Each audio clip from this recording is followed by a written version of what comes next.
Hi, my name's Janese, and I've been working as an intuitive empowerment guide for over 40 years. And so today we're going to talk about your intuition because everyone has intuition. So, how can you cultivate your intuition to be stronger and to be working for you, with you in your life every day to really enhance your life?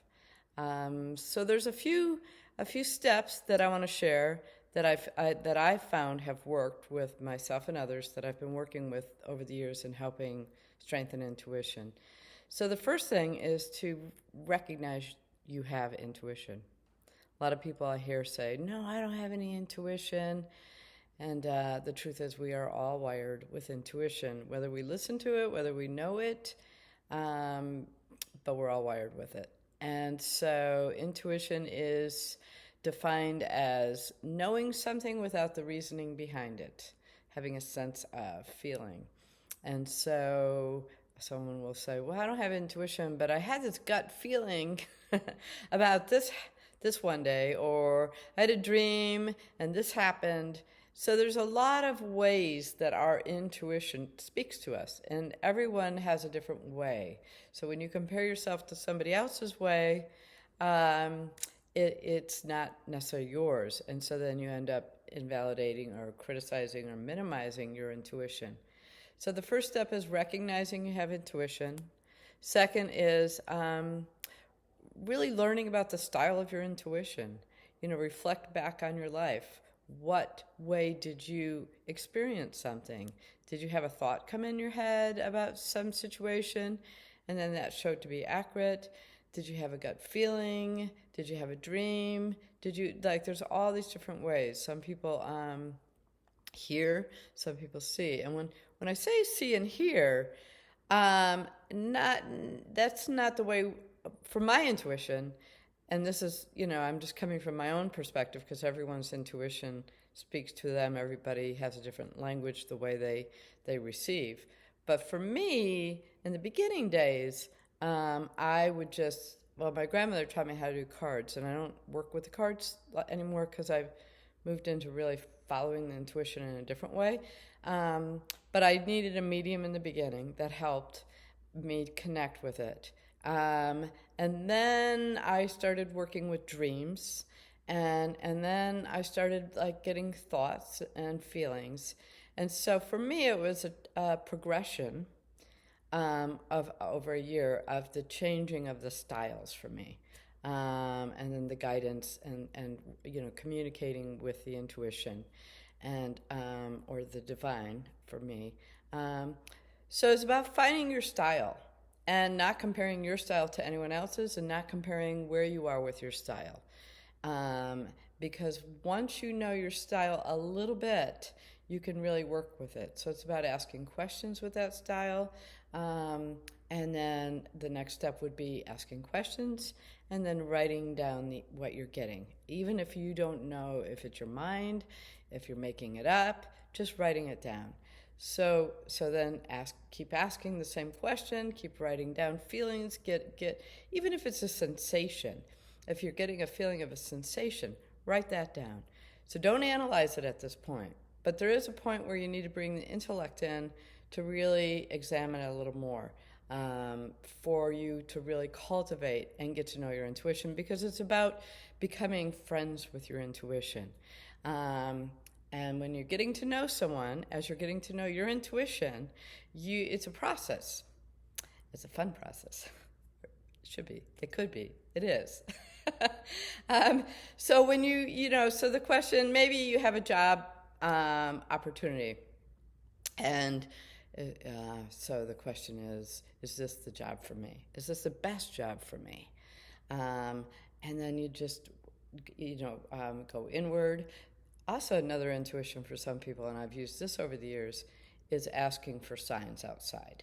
So some people, but that can be, that could be interpreted in many ways, and I had a misinterpretation of that intuition. So I had the sign, I asked for it, I had it, but it wasn't what my interpretation was.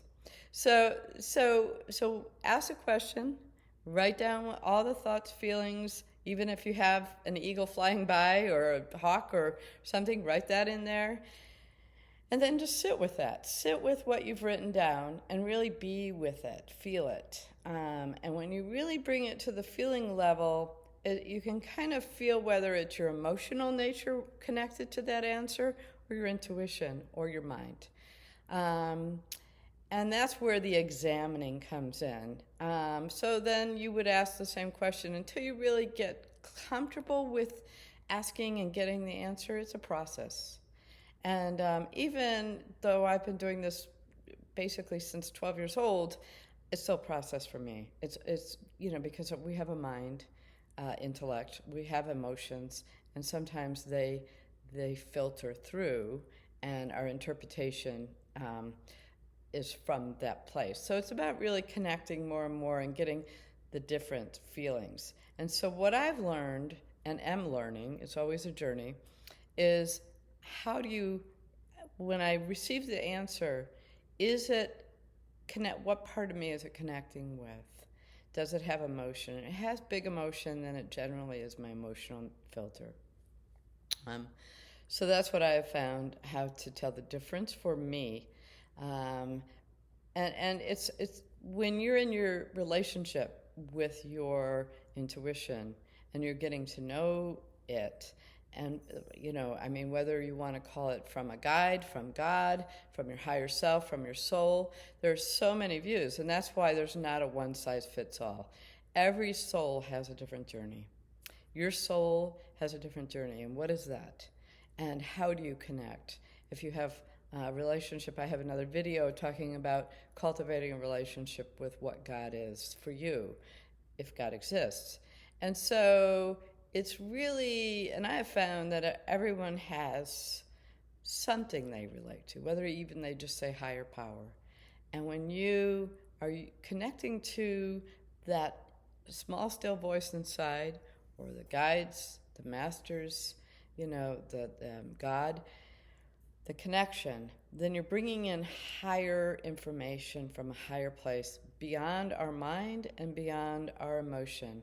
And that's where the information comes from for me, and for others that I know. But I don't want to speak for everyone, because everyone's journey in this life is very different from each other, even though, so intuition, as well as like when we're talking about your intellect, how you think and how you process is very different than how someone else thinks and processes it. Or how you feel, or how you emotionally view the world is very different than someone else. So the same thing with intuition. And when you're getting to know your intuition and making friends with your intuition, and see, the exciting part of that is it's part of the process of your journey of life. It opens up doors. About 14 years ago, I had one dream that I was painting a picture, just painting. Well, I, at that point, wasn't an artist, or as a child I was a little bit, but not, there's a lot of trauma. I got away from it. And so I ignored the dream, right? The thing that none of us should do, but I did. And 2 days later, I had another dream. And I said, can't ignore it. So I went and signed up for a class, bought supplies, ready for the class like a kid, like I'm going to take an art class. And they canceled the class. I had all these supplies, and I ended up on YouTube. Learned how to paint. Have had a few shows.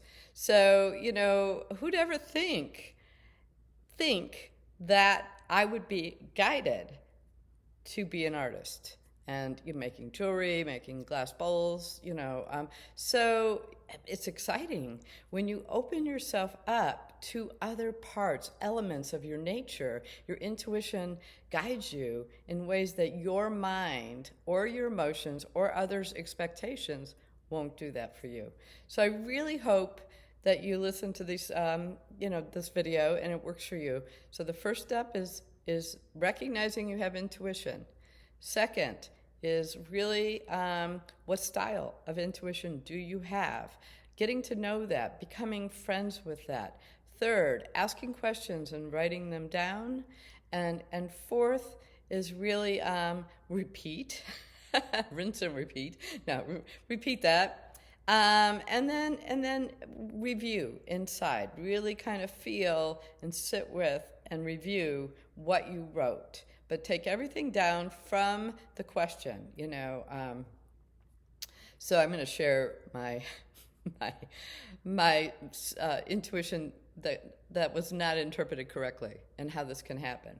So my first husband and I were looking at we were on our way to look at a house for to buy, and I said, "Okay, God, I'd like to know if this house is for us to buy. So God, to let me know." And so we're on our way, and literally a mother deer and two babies stopped the car. Yeah, so we had to stop. So I interpreted that as, "Oh my gosh, deer, yes, beautiful, it's going to happen." Well, we didn't need the deer to show us, but I learned from the experience. So we get to the house, and it's clearly not the house we're going to buy. The deer stopped us from going to the house, but because my mind had a different whole, my emotions were involved, process, I misinterpreted it, that. So that's why I'm suggesting that you write it down and reflect on it, and you sit with it, and really be with it, especially with decisions, like buying a house or a job, and take some time to really connect to your intuition, because it can.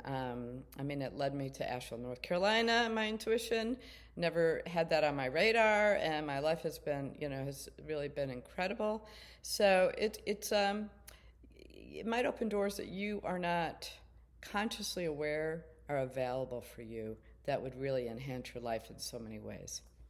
So I hope you enjoy connecting to your intuition and you use it regularly and cultivate it in a strong way. And thank you for being here, and I am grateful for you, and you have a wonderful day.